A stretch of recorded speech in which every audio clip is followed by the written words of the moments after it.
საღამომშვიდობისა ძვირფასო ტელემაყურებლებო. მე გახლავართ ანა მესხი. დღეს პარასკევია. საღამოს 9 საათი. რაც იმას ნიშნავს, რომ ჩვენ ვაგრძელებთ ჩემი საავტორო გადაცემის ქართველური ცივილიზაცია ციკლს. ეს მეორე ციკლი გახლავთ ჩვენი მთლიანი გადაცემისა, რომელიც ეძღვნება ჩემი ერთ-ერთი ბოლო ნაშრომის მიჯაჭვული ამირანის ლინგვო-კულტუროლოგიური ქსელის მკითხველისადმი წარდგენას. უნდა მოგახსენოთ, რომ ჩვენი პირველი სერია ამ გადაცემისა მოეწყო ამ წლის მაის-ივლისში და ჩვენ ამ სერიის ფარგლებში განვიხილეთ ამირანის მშობლების სახელების ლინგვო-კულტუროლოგიური ანალიზი, რომლის საფუძველზეც ჩვენ გამოვიკვლიეთ, რომ აღნიშნული სახელები თურმე უბრალო სახელები არ გახლავთ, არამედ ისინი წარმოადგენენ უზარმაზარი ეზოთერული, ანუ საიდუმლო ინფორმაციით დამუხტულ ერთეულებს, რომლებსაც მივყავართ ჩვენი კაცობრიობის ყველაზე ძველი შრეებისაკენ. დღევანდელი, უფრო სწორად ასე ვიტყვი, ჩვენი ეს მეორე ციკლი, რომელიც დღეს იწყება, უკვე ეყრდნობა ამირანისა და მისი ორეულების სახელთა ლინგვო-კულტუროლოგიას. ამირანი არ გახლავთ ძალიან ჩვეულებრივი სახელი და ჩვენ შეგვიძლია ამაზე ვიმსჯელოთ იმითაც, რომ მისი მშობლების სახელები იყო ძალიან დიდი უძველესი სიბრძნით გაჯერებული, ხო? აქედან გამომდინარე, ჩვენი მოლოდინი ამირანისა და მისი ორეულების სახელებისა გახლავთ ის, რომ აქაც ანალოგიურ ინფორმაციულ სისტემებს უნდა წავაწყდეთ და უნდა შესაბამისად მოვიძიოთ ისინი. რა არის აი ამ მეორე ციკლში გათვალისწინებული? ეხლავე მოგახსენებთ. მაშასე ჩვენ დავიწყებთ, ეხლა რასაც თქვენ სლაიდზე ხედავთ, ჩვენ დავიწყებთ ამირანის სახელის ლინგვო-კულტუროლოგიური ანალიზით. სახელს მოსდევს შემდეგ ამირანის როგორც გმირის წარმოსახვა იგივე ანალიზის საფუძველზე, შემდეგ განვიხილავთ ამირანის ხმალს და ამ ხმალთან დაკავშირებულ ასევე ეზოთერიას, შემდეგ ვნახავთ ამირანის განსხვავებულ იპოსტასებს. ეს არის ამირანი და თევზი და ამირანი და ქრისტე, როგორც არ უნდა გასაკვირად ჟღერდეს ეს მსმენელისათვის.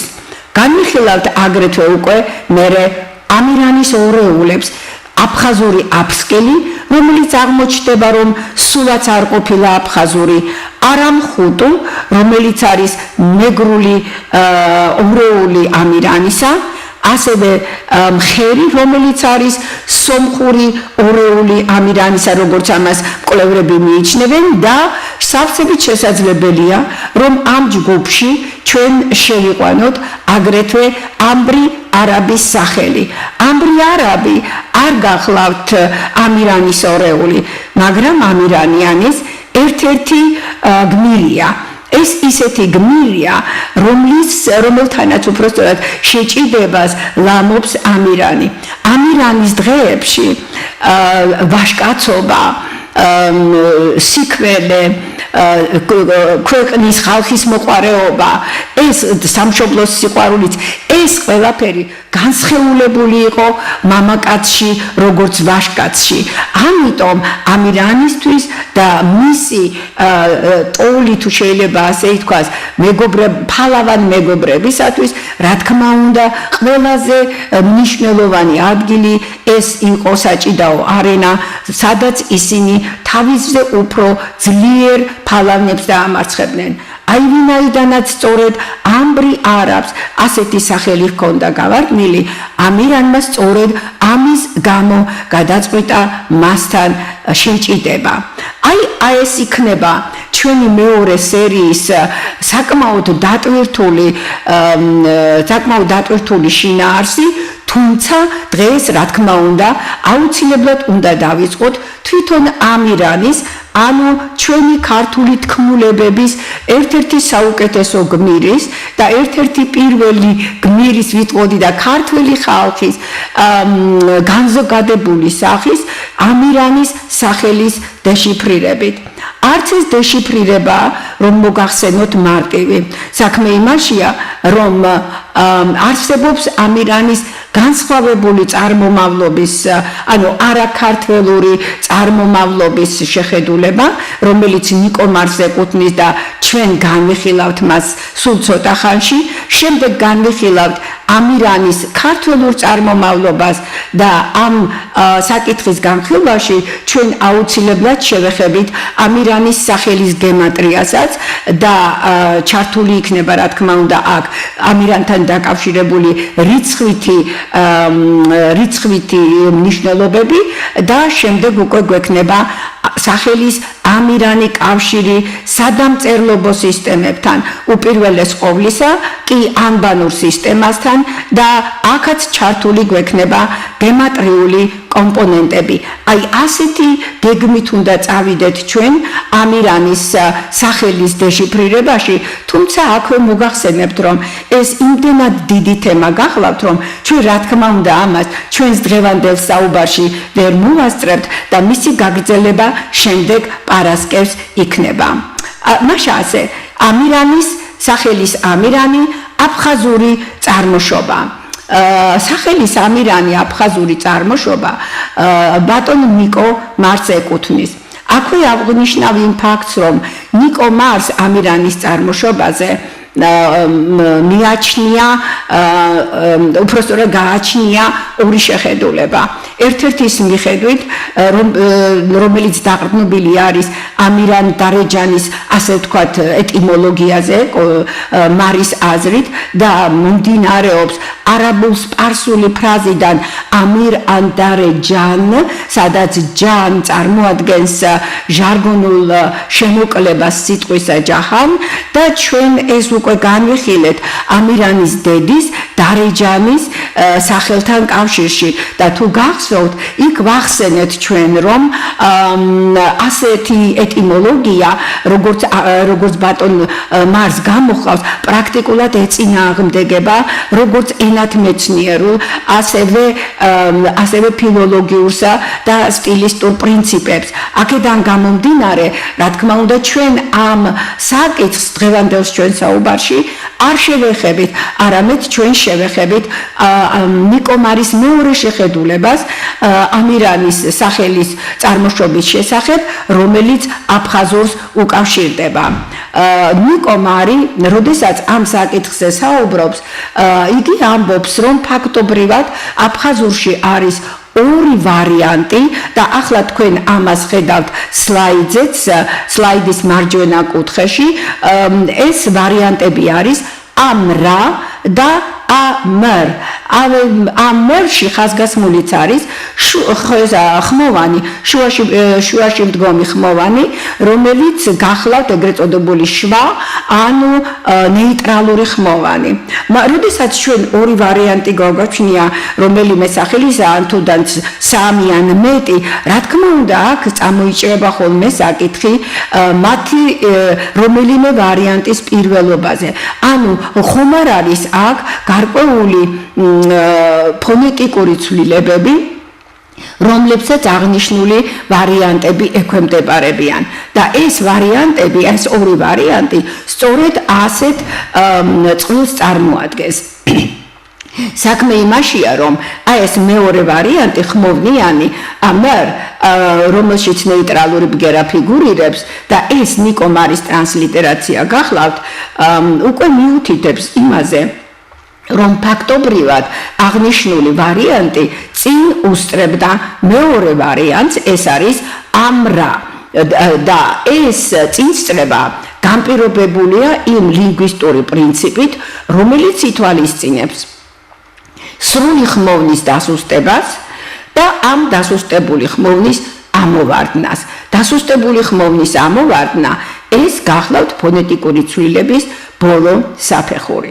აქედან გამომდინარე, აი ამ ორი ვარიანტიდან, აფხაზური ვარიანტიდან, ამერ უნდა იყოს პირველი და შემდეგ მას უნდა მოსდევდეს ამრა, ვინაიდან მასში აი ეს უკაცრავად შიდა ხმოვანი არის უკვე ამოვარდნილი. აღნიშნული სქემის მეორე უпроსტად ცოტა ქვედა საფეხურზე ჩვენ სწორედ ამას ვხედავთ, ხო? ჯერ დგას ესე იგი ამერ, ხოლო შემდეგ კი დგას ამარ, რომელიც ამრა უკაცრავად, რომლებიც გვიჩვენებენ იმ ქრონოლოგიურ თანმიმდევრობას, რომელიც აჩვენებს ფონეტიკური განვითარების გზას. მაგრამ, როდესაც ჩვენ აღნიშნულ ორ ვარიანტს განვიხილავთ და ვამბობთ, რომ ეს სახელები, ასე ვთქვათ, უпроსტად ეს სახელი, ამერ ხმოვნიანი სახელი მომდინარეობს რომელიღაცა სრული ხმოვნის ერთეულიდან, ჩვენ უნდა გვახსოვდეს, რომ აი ეს ნეიტრალური ხმოვანი, როგორც წესი, მომდინარეობს ორი შესაძლო სრული ხმოვნისგან. ეს ხმოვნები გახლავთ A და E ხმოვნები. აქედან გამომდინარე, ჩვენ შეგვიძლია აღვადგინოთ და ეხლა თქვენ ნახავთ სლაიდზე, ჩვენ შეგვიძლია აღვადგინოთ აი ამ ამერის ორი ვარიანტი, ხო? ერთი იქნება ამარა და მეორე კი იქნება ამარ ან ამერ.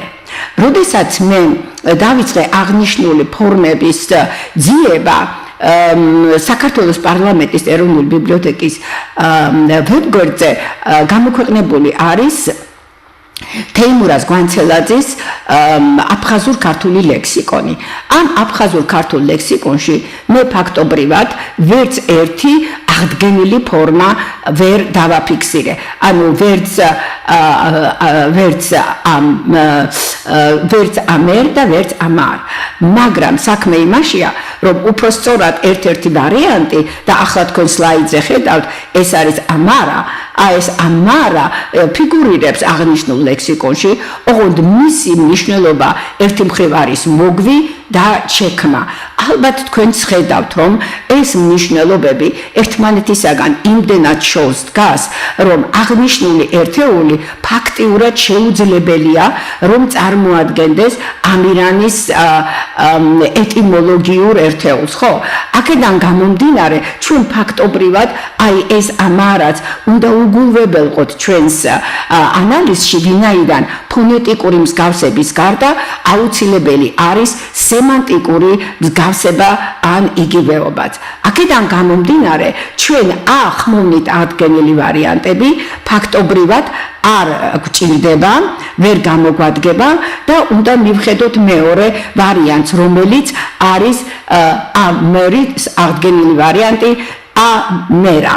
ან უпроსწორად პრეფიქსია და ეს არის მერ ან მერა ვარიანტი. აქვე ცოტა როგორ გითხრათ, ცოტა გადაუხვევ ჩემი საუბრიდან და მოგახსენებთ იმას, რომ მოგვის მნიშვნელობა ამირანთან დაკავშირებით გარკვეულწილად არის დაკავშირებული და მნიშვნელოვანი, მაგრამ ჩვენ რომ ეხლა მას გავყვეთ, ძალიან შორს წაგვიყვანს და ჩვენს ძირითად ხაზს არ გვაცდენს. ამიტომ ჯობია ისე დავტოვოთ ეს როგორც დამოუკიდებელი და დაუკავშირებელი ერთეული და როდესაც იმის დროა, რომ აი მოგვის ვარიანტით გზით განვიხილოთ ამირანის სახელი, მე რა თქმა უნდა ამასაც ამ აფხაზურ ვარიანტსაც აუცილებლად ვახსენებთ, ვინაიდან ცოტა წინსწრებით ვიტყვი, რომ თვითონ ეს აფხაზური ამერამრა ფაქტობრივად არ წარმოადგენს აფხაზურ ერთეულს. მაშასე გადავდივართ ეხლა მეორე სიტყვაზე, ეს არის ამერა, ხო? ანუ სადაც ხმოვანი აღდგენილი არის ეს საშუალები და ახლა სლაიდის ბოლოში თქვენ ხედავთ ზუსტად აი ამ აღდგენილ ფორმას, მაგრამ ჩვენს სვანურ ფორმაში, სვანურ ენაში გვაქვს სახელი მარე. ეს სახელი მარე ნიშნავს კაცს და ვინაიდან ეს ნიშნავს კაცს, აქედან გამომდინარე ჩვენ უკვე მოგეხსენებათ რომ ამერამრა ნიკო მარის მიხედვით მზეს ნიშნავდა და აქედან გამომდინარე მას მზეჭაბუკი გამოყავდა და ასე უკავშირებდა იგი ამირანს, რა თქმა უნდა, როდესაც სვანური კაცი მნიშვნელობით აღდგება, აქ რა თქმა უნდა უკვე ძალიან ლოგიკური ბმა ხდება აფხაზურ ამრასა და ქართულ მარეს შორის. აქვე უნდა აღნიშნოთ ის ფაქტიც, რომ როდესაც ბატონი მარი განიხილავდა პრეფიქსი ას პრობლემას, იგი ამბობდა, რომ ეს პრეფიქსი პრეფიქსი სინამდვილეშიო მომდინარეობს დამოუკიდებელი სიტყვიდან, რაც აბსოლუტურად ეთანხმება ენათმეცნიერებაში გაბატონებულ პრინციპებს, რომ მომდინარეობს დამოუკიდებელი სიტყვიდან და შემდეგ უკვე გადაიქცა სუფიქსად და აი ეს დამოუკიდებელი სიტყვა უნდა ყოფილიყო ცა, უნდა ყოფილიყო, მოდით ასე ვიტყვით და, რომელიც ნიშნავდა ცას და შემდეგ იგი გამარტივდა და ფორმა მიიღო, შემდეგ თანხმოვანი საერთოდ ჩამოშორდა, ამაზე ცოტა მოგვიანებით უფრო დაწვრილებით და შემდეგ დაგვრჩა უკვე სხვაგვარად რომ თქვათ, უშუალოდ აფხაზურ დონეზე აღნიშნული სახელი ეს ამერამრა ნიშნავს ზეციურ მზეს ან მზეს, ხო, მზესკნელურ მზეს, თუ შეიძლება ასე ითქვას, მაგრამ როგორც კი მასში ჩავსვავთ ჩვენ სვანურ სიტყვას, ანუ მარეს, ანუ კაცს და რომელიც სლაიდის ქვედა ნაწილში არის გამოხატული, ჩვენ უკვე გადავდივართ ფაქტობრივად აღნიშნული სახელის, აფხაზური სახელის ეტიმოლოგიური კვლევის მეორე ფაზაზე, რომელშიც მარტო აფხაზური კი აღარა გვაქვს, არამედ უკვე ფიგურირებს სვანური ლექსემაც ეს გახლავთ კაცი და შესაბამისად ჩვენ მივიღებთ თუ პრეფიქსის ნაცვლად ჩვენ აი ამ ნიკო მარის მიერ აღიარებულ ეტიმოლოგიურ მნიშვნელობას ჩავსვავთ, რომელიც არის ცა, ხო, მივიღებთ რომ ეს ყოფილა თურმე ცა კაცი, მაგრამ არ დაგვავიწყდეს რომ ამ შემთხვევაში ჩვენ საქმე გვაქვს აფხაზურ სვანურ ჰიბრიდთან. ეს არ არის უკვე აი ამ საფეხურზე კვლევისა, ეს აღარ არის უკვე წმინდა აფხაზური ერთეული, ეს უკვე არის ასე ვთქვათ, როგორც დღეს უყვართ ხოლმე თქმა, გარკვეული კუთხით მიქსი, ხო? ეს არის ჰიბრიდი, რომელშიც უკვე წარმოდგენილი გვაქვს აფხაზური და სვანური ერთეულები, მაგრამ სემანტიკურად რას ნიშნავს, ხო? ბუნებრივია, როდესაც ცა და კაცი ერთმანეთს ასე ვთქვათ, სიტყვება, ხო?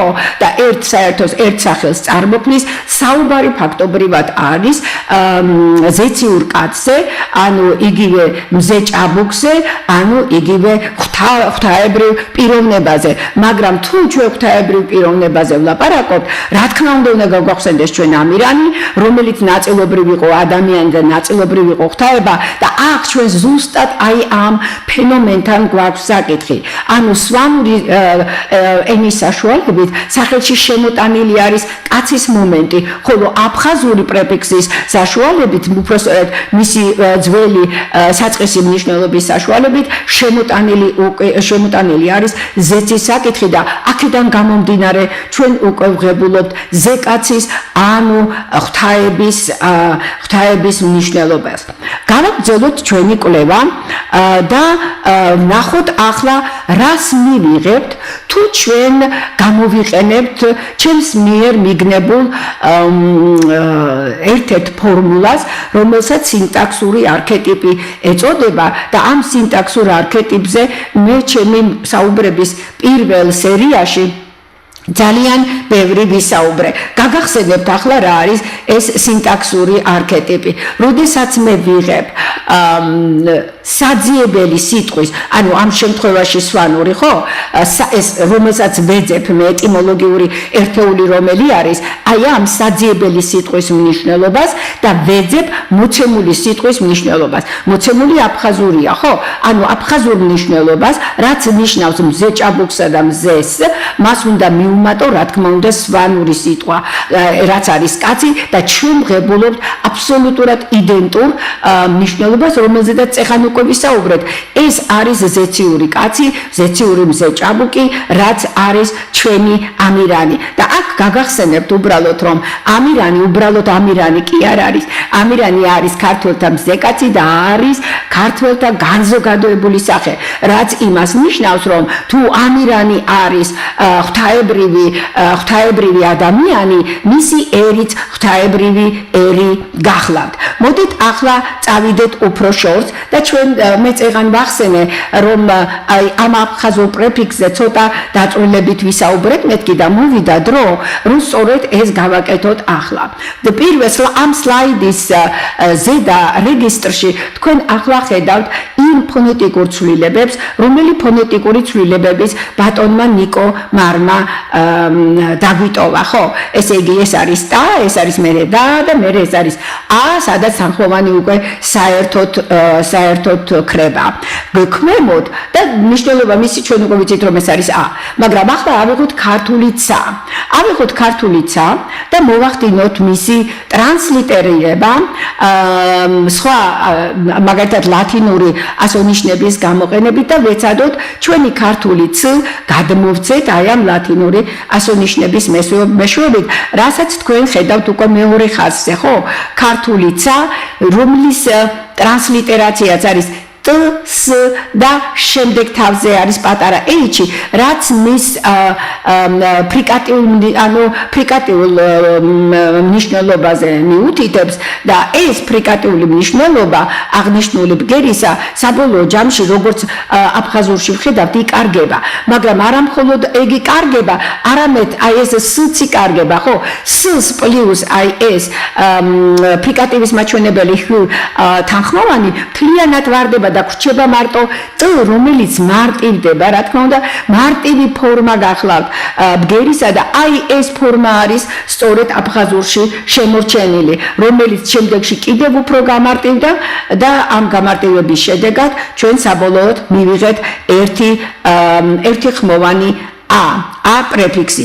აქედან გამომდინარე, ჩვენ უკვე გადავდივართ ჩვენი ანალიზის მესამე საფეხურზე, როდესაც ჩვენ მთლიანად უკვე მხოლოდ ქართველური ელემენტები და ქართული ასე ვთქვათ, მორფემები გაგვაჩნია, ხო? ჩვენ ერთის მხრივ გვაქვს სიტყვა ცა, რომელიც არის აი იმ პრეფიქსის არქეტიპი, ანუ საწყისი, შემდეგ მეორე სახელი გახლავთ მარე, რაც იგივეა, რაც კაცი და ჩვენ ფაქტობრივად ვღებულობთ იგივე მნიშვნელობას, ანუ ზეციური კაცი, ანუ ღვთაებრივი კოსმიური ადამიანი. მაგრამ გავიხსენოთ ახლა ჩვენი ერთ-ერთი ლექსიკური ერთეული, რასაც ცისმარეს ვეწახით, ხო? რას ვამბობთ ხოლმე? რა პერიოდია დღისა ცისმარე? ცისმარე ეს არის განთიადის გამოჩენის პირველი მომენტები, ხო? და თუ ჩვენ აი ამ ცისმარეს დაუკავშირებთ აგრეთვე და უბრალოდ უნდა დაუკავშიროთ კიდევაც აღნიშნულ ცის კაცს, აღმოჩნდება ის ფაქტი, რომ ცისმარე, რომელიც ქართულში მე მაქვს, როგორც ქართულ-სვანური ჰიბრიდი, თურმე მე მელაპარაკება ისევ ამირანზე, იმიტომ რომ ეს განთიადი სწორედ ამირანის მიერ არის მოტანილი, ვინაიდან ჩვენ ვიცით, რომ ამირანმა ცეცხლი მოუტანა კაცობრიობას. აქედან გამომდინარე, სვანური და ეგრეთ წოდებული უკვე ვიტყვი აფხაზური ამერამრა აბსოლუტურად ერთმანეთს ეთანხმებიან. უფრო მეტიც, ქართული ლექსემები, ქართული მორფემები განაპირობებენ აფხაზური ამერამრას წარმოშობას, ორივე ერთეულის წარმოშობას და იმათ სემანტიკასაც კი, ანუ მთლიანად წაღებულია ქართულიდან აი ეს ერთეული და არაჩვეულებრივად უკავშირდება იგი ამირანის ფენომენს. მაშასე, ჩვენი ანალიზის მესამე საფეხურზე ჩვენ უკვე ვნახეთ ქართულ-სვანური ჰიბრიდი, რომელიც შედგება ცისა და კაცისაგან, ცისა და მარისაგან და ამას ადასტურებს კიდევაც ჩვენი ქართული სიტყვა ცისმარე, რომელიც ასევე ამირანს უკავშირდება და მის ერთ-ერთ ფუნქციას გამოავლენს. ახლა ნახოთ არის თუ არა კიდევ სხვა საშუალება რომელმაც შეიძლება დაგვიდასტუროს რომ ჩვენი ანალიზი გახლავთ სწორი დიახ არის და ეს არის ქართულში პრეფიქსი ა ჩვენ ვიცით რომ ეს პრეფიქსი კობახიძე ჯორბენაძისა და ბერიძის არაჩვეულებრივ ლექსიკონში მორფემებისა და მოდალური ელემენტების ლექსიკონში იქ მითითებულია რომ პრეფიქსს გააჩნია თავისი ძველი ქართული ვარიანტი ეს არის აღ და იგი ჩვენ ძალიან ხშირად გვხვდება ხოლმე ხო მაგალითად აღმასვლას როდესაც ვამბობთ აი ეს აღ არის სწორედ აი ამ ძველი ქართულიდან შემორჩენილი ფორმა დღეს კი უფრო ვამბობთ მაგალითად აღ და ავიდა და ასე შემდეგ გამარტივებული ფორმა გვაქვს რაც იმას ნიშნავს რომ აი ამ არეში რომელიც ჩვენ ფაქტობრივად აფხაზური ციდან და სვანური მარედან გამოვიყვანეთ სავსებით შესაძლებელია რომ ქართველს თვითონ ჩადებული ჰქონდა სწორედ აი ეს კომპონენტი ანუ აი ეს პრეფიქსი აღმასვლის მაჩვენებელი ერთეულისა ეს ჩვენ უკვე გვეუბნება რომ აი ეს მარე რომელიც მოსდევს მას მარე რო გვაქვს ხო აი ეს ქართველურში ზევით მიმართულ მოძრაობას გვიჩვენებს ახლა ნახოთ ზევით მიმართული მოძრაობა რას უნდა გვიჩვენებდეს ამირანთან დაკავშირებით ხო ამირანთან დაკავშირებით ეს ზევით მიმართული მოძრაობა გვიჩვენებს იმას რომ ამირანი უნდა განთავისუფლდეს ამირანი უნდა დაამტვრიოს თავისი ბორკილები და ისევ აღმასვლა უნდა განიცადოს აღმასვლა საით თავისი მშობლებისაკენ ხო ანუ ზეციური ოჯახისაკენ იმიტომ რომ თვითონ არის იგი ზეციური კაცი მაგრამ აქ ჩვენ გვეჩეხება ერთი ძალიან საინტერესო პრობლემა საქმე იმაშია რომ ქართულში აი ეს პრეფიქსი ა წარმოადგენს ზმნურ პრეფიქსს ანუ იგი მზნებთან იხმარება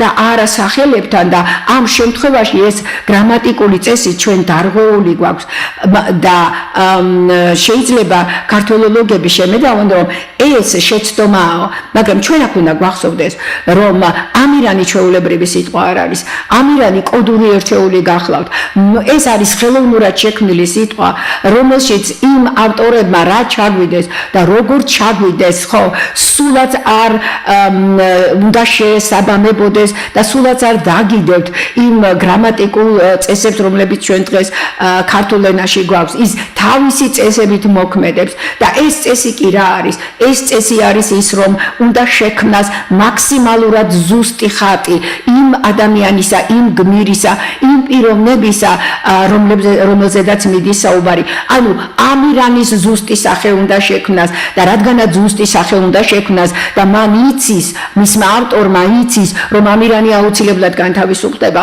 რომ იგი აუცილებლად დაამტვრევს თავის ბორკილებს და ზევით ზეცაში ამაღლდება ანუ გავიხსენოთ აღდგება მკვდრეთით ხო ანუ აღდგება თავისი დასჯილი მდგომარეობიდან ეს უკვე აი ეს იდეა აი ეს ხატი გამოხატული არის აი ამ პაჭაწინა ერთი ხმოვნით აი ამ პრეფიქსით ას მეშვეობით ამ შემთხვევაში ჩვენ აგ გრამატიკულ წესებზე კი არ უნდა ვისაუბროთ არამედ უნდა ვისაუბროთ გრამატიკული ელემენტების სტილისტურ გამოყენებაზე და სტილისტურ გამოყენებაზე იმის გამო რომ ტექსტში ასე ვთქვათ ტექსტში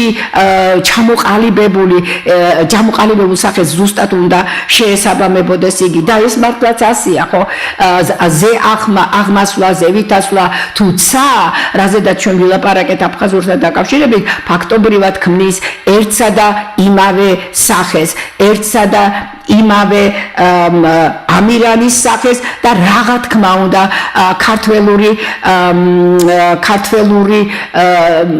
მოდგმის მოდით ასე ვიტყვი ქართველური ჯიშის სახესაც გაგახსენებთ კიდევ ერთ რამეს ყოველივე ამასთან დაკავშირებით რომ ის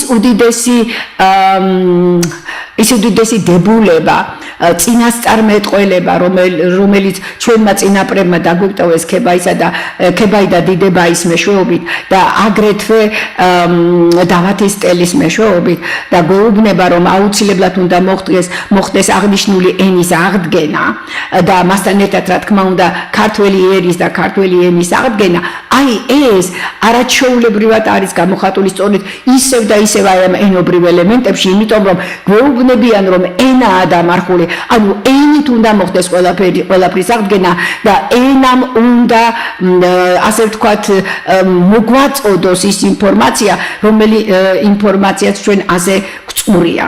მაშინ ასე ჩვენ შეგვიძლია დავასკვნათ რომ აფხაზური ამერამრა არ წარმოადგენს აფხაზურ სიტყვას. ეს არის ქართველების მიერ შედგენილი კოდი, რომელიც აფხაზებმა ან ისესხეს, ან და უბრალოდ მათ მისცეს.